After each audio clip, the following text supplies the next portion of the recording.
Para você que é crente, isso aqui é fantasia ou é a palavra de Deus? O personagem principal de Apocalipse é Deus e os seus juízos. Tem um monte de gente descomprometida com o evangelho. Esse pessoal não vai subir, não se transforma não. Não renuncia a tua vida não. Não deixa para trás aquelas coisas erradas na cabeça, você não fica. Jesus foi muito claro, aquele que quiser vir após mim, renuncie-se a si mesmo, tome a sua cruz cada dia e me siga. Cada dia. Porque tem dia, irmão, que ele está dizendo, ora, vem Senhor Jesus, venha hoje, Senhor. Mas tem dia que ele diz, Jesus, se o Senhor vir hoje, por favor, não venha não. Não venha não, que se o Senhor vir hoje, eu fico. Meus queridos irmãos, a paz do Senhor Jesus, eu quero ler com os irmãos um texto de Apocalipse, capítulo 20. Nós vamos recordar esse texto, só para relembrar. O pastor disse que não tinha tema específico, podia ficar à vontade, não foi isso? Então, pois é. Aí esses textos assim, eles não são muito comentados na igreja. Os irmãos não gostam muito de pregar a respeito deles. É uns assuntos escatológicos. E aí esses assuntos escatológicos, ele não pode sumir do meio da igreja, não, porque está tendo muita meninice. Aí o pessoal está esquecendo-se da verdade aprofundada da escatologia, estão se esquecendo de muitas coisas que tem que ser levadas em conta. Então a gente não pode deixar que temas escatológicos desapareçam do meio da Igreja Assembleia de Deus, porque nós aqui tem mesmo esse título de crente abusado, de crente chato. Amém, meus irmãos? Apocalipse capítulo 20, a partir do versículo 7. Eu vou ler com os irmãos uma leitura um pouco extensa. Capítulo 20, a partir do versículo de número 7. Diz assim a palavra de Deus: E acabando-se os 1000 anos, Satanás será solto da sua prisão e sairá a enganar as nações que estão sobre os 4 cantos da terra, Gog e Magog, cujo número é como a areia do mar, para as ajuntar em batalha. E subirão sobre a largura da terra e cercarão o arraial dos santos e a cidade amada. Mas desceu fogo do céu e os devorou. E o diabo, que os enganava, foi lançado no lago de fogo e enxofre, onde está a besta e o falso profeta, e de dia e de noite serão atormentados para todo sempre.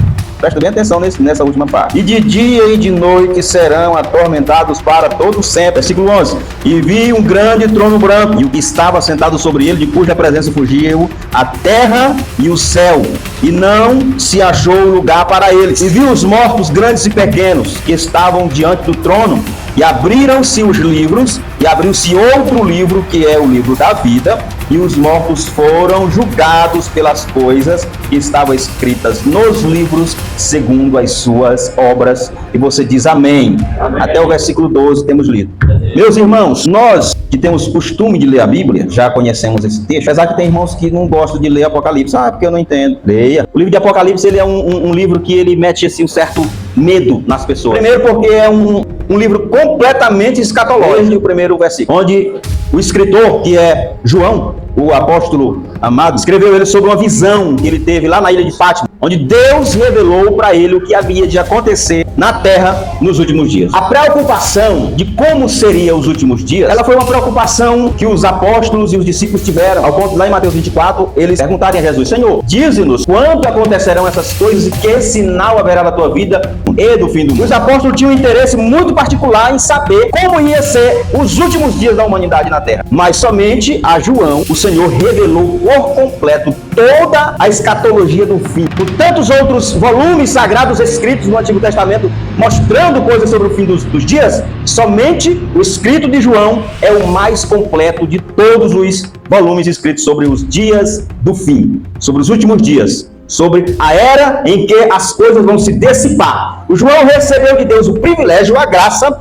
de escrever sobre esse evento tão terrível que vai acontecer com a humanidade, que é o grande e terrível dia do Senhor. Dia esse para o qual a humanidade não está nem aí se importando, não estão mesmo fazendo interesse de nada, não vê ninguém preocupado. Vocês estão vendo alguém preocupado com o dia do Senhor? Não tem ninguém preocupado com o dia do Senhor. Para eles, essa história que o João escreveu aqui não passa de uma fábula, ou de uma história de Trancoso, como diz o mais antigo. Uma história qualquer, sem sentido, sem verdade, uma fantasia. Mas para você que é crente, isso aqui é fantasia? Ou é a palavra de Deus? É a viva e eficaz palavra de Deus. Revelada, mostrada em detalhes. O que é que Deus vai fazer com a humanidade? Deus vai fazer com a humanidade. Não é uma obra maligna. Não, o Apocalipse não é uma obra maligna, é uma obra de Deus. Todo o Apocalipse é uma obra de Deus. É claro que o sujo tem lá a sua participação, né? Porque em toda história ele está lá presente como o vilão. Em toda a Bíblia ele está lá como o vilão, fazendo as coisas, mas ele só faz até onde Deus deixa fazer. E na verdade, o personagem principal de Apocalipse é Deus e os seus juízos. É Deus e as suas palavras de juízo que serão derramadas sobre a terra. E nós encontramos aqui dois eventos escatológicos que estão bem além do nosso momento aqui. Vamos dizer, para que isso aqui acontecesse, se transformando em miúdo, no ensino que nós recebemos de teologia e escatologia, para isso aqui acontecer, vamos dizer que o arrebatamento acontecesse agora, nesse instante, agora. Acontecesse. Aí aquela coisa, vai ficar um monte de gente, né, chorando e tal, e outros vão subir, nós aqui, no caso, vamos subir. Quem é que tá de plano subir aí hoje? Olha, glória a Deus, não quer ficar ninguém, né? Quem ficar vai assistir o início da grande tribulação. Logo, de imediato, terminou o arrebatamento, que é um abrir e fechar de olho, então vai ser bem rápido, que um abrir e fechar de olho ou coisa rápida.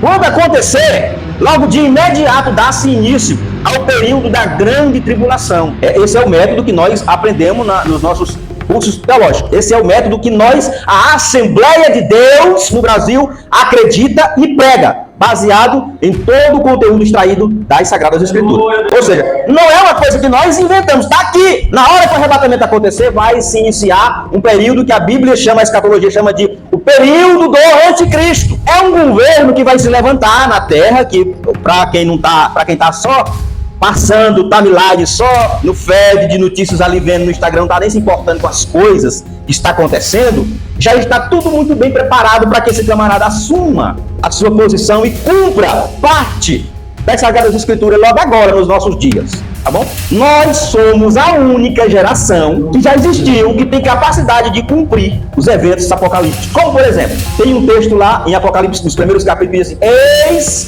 que vem com as nuvens e todos os olhos o verão. Tem esse texto lá, quem já leu, diga glória a Deus.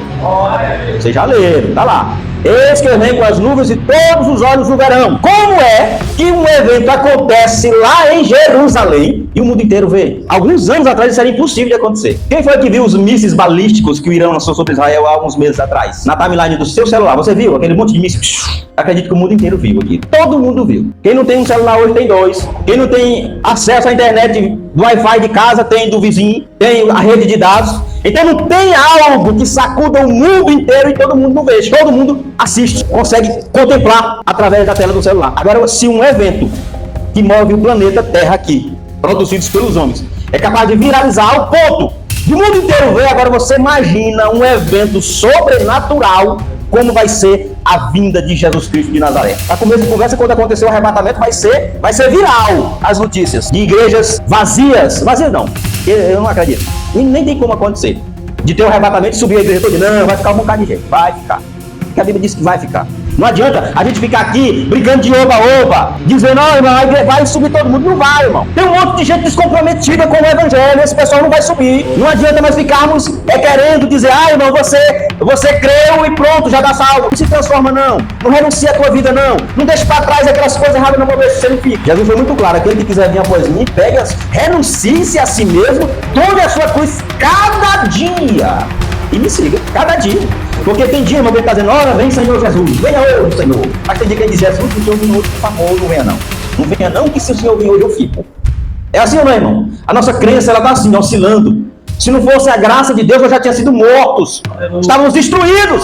Nós temos que procurar sempre perseverarmos, porque é isso que ele diz. Quem perseverar até o fim, será salvo. Mateus 24:13. É perseverar, é uma caminhada constante que você tem que ter aqui, ó, nos pés do Senhor. Não estou com pingo de vontade de ir para a igreja, mas eu vou assim mesmo. Sem ter nenhuma festa, sem ter nenhum pregador de fora, sem ter nada diferente, eu vou assim mesmo, só para me louvar a Deus. Ou seja, é minha prioridade louvar o nome do Senhor.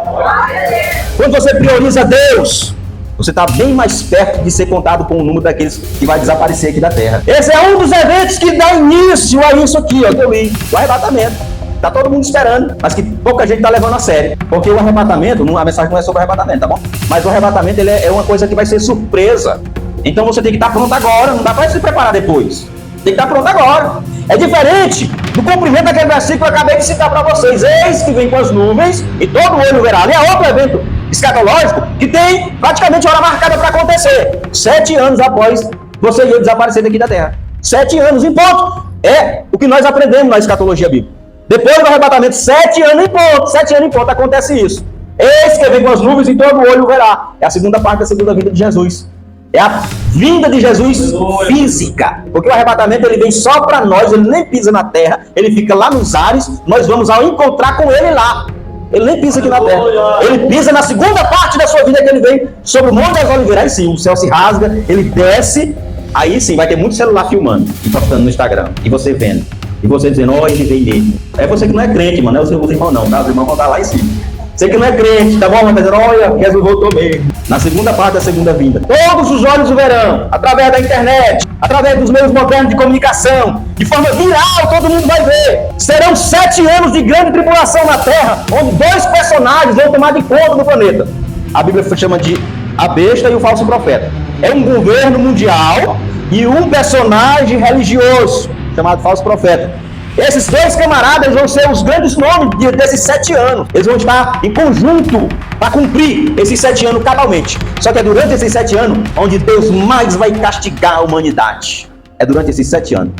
É onde vai ser aberto os 7 selos do Apocalipse. Cada selo que Jesus abre, acontece coisas terríveis na terra. Se não bastasse os selos, tem as 7 taças com as pragas que o Senhor vai permitir que aconteça, que caia na terra. Mas isso de você não vê no Instagram, ninguém falando.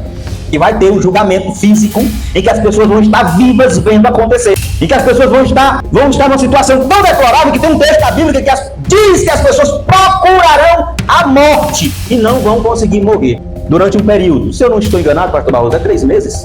É um período, ou é 3 dias ou é 3 meses? Acho que é 3 meses. Em que as pessoas procurarão a morte e não acharão. É o caso de alguém tomar veneno e não morrer, de alguém levar um tiro e não morrer, de alguém pular do prédio e não morrer, porque naquele período ninguém vai morrer. A morte é algo que está sob o poder de Deus. Se ele trancar ela, pronto, acabou. Ninguém morre durante esse período. Os homens vão ser atormentados com pragas, doenças terríveis, pestes, tal qual nunca se ouve. Se você achou muito ruim uma pandemia, você imagina uma série de pandemias, uma atrás da outra, assim, um monte de pandemias, uma atrás da outra. Quase toda semana a OMS dizendo uma nova peste se alastra sobre o planeta. É sobre o planeta, não é regional, sobre o planeta. Assim como você viu uma pandemia há poucos anos atrás acontecer, no evento dos 7 anos de grande tribulação vai ser uma atrás da outra. Pandemia, doenças que os cientistas não têm condição nem de saber o que significa. Vai cair sobre a terra. Se não fosse suficiente, tem também a revolta da natureza, um desequilíbrio da natureza, onde nem sequer morando longe dos grandes centros vai ser seguro. Não vai ter condição, porque vai haver uma revolta da natureza, um desequilíbrio tão grande da natureza que isso vai gerar centenas de milhares de mortes. Feras, o equilíbrio do tempo, trazendo com que os raios de sol afetem a vida das pessoas, as pessoas tenham cânceres terríveis. Muitas outras coisas serão derramadas sobre a terra nesse período de grande tribulação. Na hora que acontecer, você vai ver se não era verdade. Porque no tempo todo era nós dizendo, gente, vai chover. E o povo dizendo, esse velho tá caduco. Tá tanto tempo mexendo com as tábuas dessa canoa que tá doido. Onde foi que já se viu chuva? Nós estamos o tempo todo dizendo, olha, vai acontecer o juízo aí. Deus não se deixa escarnecer. A humanidade vai passar por uma peneira. Deus há de julgar todo mundo. As pessoas estão rindo da nossa cara. Não vêm para a igreja, não estão nem aí para a mensagem que a gente prega. Só querem saber de Deus quando a coisa aperta por lá pela casa deles. Aí eles querem saber de Deus. Aí pede oração para as irmãs de oração, manda mensagem pro pastor da igreja, lembra do zap do pastor na mesma hora. Não é assim, irmão? É assim, Barroso? Na mesma hora a pessoa se lembra do seu contato. Ô, irmão, eu peço oração por mim, por minha família. Meu Deus, tô passando. Vem para a igreja, congrega, mas não quer obedecer a palavra de Deus, se converter, não quer. Caminhar para o céu igualmente você e eu estamos andando. Agora quer ver eles virem todo mundo, deixa eu fazer um evento aqui. Trazer aí um nome nacional, uma cantora aí, nacional. Aí eles vêm, vê a cantora, pode ver, no dia de festa lá na sede, a gente caça uma cadeira para dar pra pessoa e não tem, porque fica tudo lotado lá na sede. É assim ou não é? Todo evento é assim. O povo quer essas coisas sim, esses movimentos. Mas o que é mais difícil que é obedecer a palavra de Deus, viver ela, a pessoa se recusa. Ah não, culto de ensino, só o pastor Nivaldo lá pregando, não, eu vou não. Já fui sexta-feira passada, agora de novo, toda semana é isso. Ou não, já vai outro dia. Ah, o culto de terça, o pastor vai lá falar um monte de coisa, pregar lá, brigar com quem tá fazendo coisa errada, ou não. Só deixa pra ir no dia de um evento, eu falei lá na sede, e aquele culto lá mudado para 5 horas da tarde, vai acontecer uma coisa engraçada. Uma horinha dessa, o Jean vai receber uma ligação de algum membro da igreja, dizendo, pastor, o que tá acontecendo? Porque o culto é 5 horas da tarde, ele vai aparecer lá 7h15 da noite, e o pastor, um porteiro já vai ter fechado, ó.